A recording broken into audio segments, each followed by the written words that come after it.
महावितरणकडून वीज वितरण व्यवस्थेचे आधुनिकीकरण करण्यासाठी स्मार्ट मीटर बसवण्याची मोहीम सुरू असली तरी बाजारभोगाव तालुका पन्हाळा येथील ग्रामस्थांनी या योजनेला तीव्र विरोध दर्शवला आहे। स्मार्ट मीटरमुळे वीज बिलात वाढ होत असल्याची भावना ग्राहकांमध्ये निर्माण झाल्यानं पारंपरिक मीटरच कायम ठेवावे, स्मार्ट मीटर बसवू नयेत अशी मागणी ग्रामस्थांनी केली। या संदर्भात बाजारभोगाव ग्रामपंचायत कार्यालयात महावितरणचे अधिकारी व ग्रामस्थ यांच्यात बैठक पार पडली। बैठकीत नागरिकांनी स्मार्ट मीटरबाबतच्या विविध शंका व आक्षेप मांडले। प्रीपेड पद्धतीमुळे रिचार्जची रक्कम संपल्यास वीज पुरवठा खंडित होण्याची भीती व्यक्त करत ग्रामीण भागातील ग्राहकांना यामुळे अडचणी निर्माण होऊ शकतात असं ग्रामस्थांनी सांगितलं। काही ग्रामस्थांनी स्मार्ट मीटरमुळे वीज वापराचे अचूक मोजमाप होत नसून वीज बिलात वाढ होत असल्याची तक्रारही केली।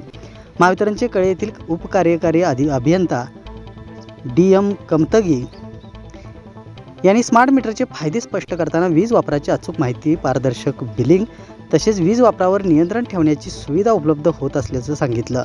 नागरिकांच्या शंकांचं त्यांनी समाधान करूनच ही प्रक्रिया राबवण्यात येईल असंही त्यांनी स्पष्ट केलं। बैठकीस महावितरणचे सहाय्यक लेखापाल अजित मोरे उपस्थित होते। तसेच युवा नेते नितीन हिरडेकर, बहुजन दलित महासंघाचे पन्हाळा तालुकाध्यक्ष संजय खवळे, हेमंत पानारी, रणजित पाटील, दगडू लटके, विलास शिंदे, शंकर पाटील, कृष्णा कांबळे, निशिकांत पाटील, पप्पू लोखंडे, मयूर यादव यांच्यासह ग्रामस्थ मोठ्या संख्येने उपस्थित होते। नितीन हिरडेकर, बाजारभोगाव। आज बाजारभोगाव ग्रामपंचायतमध्ये महावितरणचे अधिकारी स्मार्ट मीटर बदलण्यासंदर्भात ग्राहकांना विनंती करण्यासाठी आलेले होते। स्मार्ट मीटरचे काय काय फायदे आहेत, तोटे आहेत या संदर्भात सर्व ग्रामस्थांना त्यांनी सविस्तर माहिती दिली। परंतु काही ग्राहकांची गावातील मीटर घरी ग्राहक नसताना परस्पर बदलण्यात आली, तरी त्यासाठी ग्रामस्थांनी महावितरणच्या अधिकाऱ्यांना जोरदार विरोध केला आणि सर्व म्हणजे महावितरणचे अधिकाऱ्यांनी ग्रामस्थ म्हणजे जो घरातील माणूस जाग्यावर असल्याशिवाय आपल्या घरातलं मीटर बदलू नये, त्याचे फायदे तोटे आम्ही बघू आणि मग आम्ही परवानगी आमची संमती घेतल्यानंतरच स्मार्ट मीटर बदलावी अशी सर्व ग्रामस्थांच्या वतीनं विनंती करण्यात आली। संजय आनंद, बहुजन दलित महासंघटनेचा पन्हाळा तालुका अध्यक्ष, की बाजारभोगावमध्ये जी झालेली मीटिंग स्मार्ट मीटर बाबतीची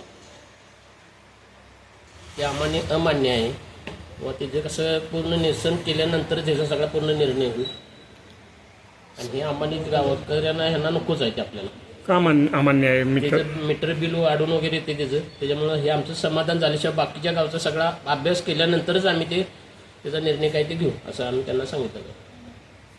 मी हेमंत नानासो पानारी, राहणार बाजारभोगाव।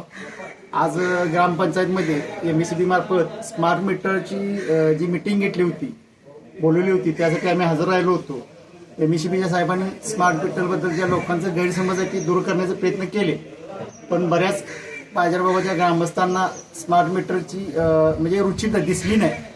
त्याबद्दल ज्या तक्रारी आहेत तीन ते ऐकून शंका निरसन करण्याचा प्रयत्न केला, पण त्या लोकांच्या पचनी गेलेल्या नाहीत। त्यामुळं बऱ्याच लोकांचा अजून स्मार्ट मीटरला विरोध आहे असं स्पष्ट त्याला ग्रामपंचायतच्या सदस्यांनी पण किंवा समजावण्याचा साहेबांना परत प्रश्न विचारून गावकऱ्यांचं जे हे आहे शंका आहे त्यांचं निरसन करण्याचा प्रयत्न केला, पण ते पूर्ण निरसन न झाल्यामुळे स्मार्ट मीटरला आमच्या बाजारभोगाव ग्रामस्थांच्याकडून मोठ्या प्रमाणात विरोध होणार अशी शंका आहे आणि ते होण्याची शक्यताच आहे आणि होणारच आहे।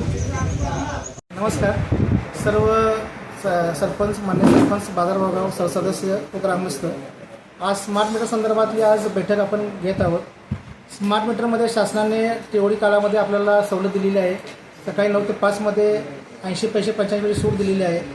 विशेष म्हणजे स्मार्ट सोलार योजनेसाठी स्मार्ट मीटर बसवणं आवश्यक आहे आणि अचूक रिडिंग व स्मार्ट मीटरचे फायदे लोकांनी समजून घ्यावेत व ह्या योजनेला प्रतिसाद द्यावा व ही योजना यशस्वी करावी असं मी आवाहन करतो।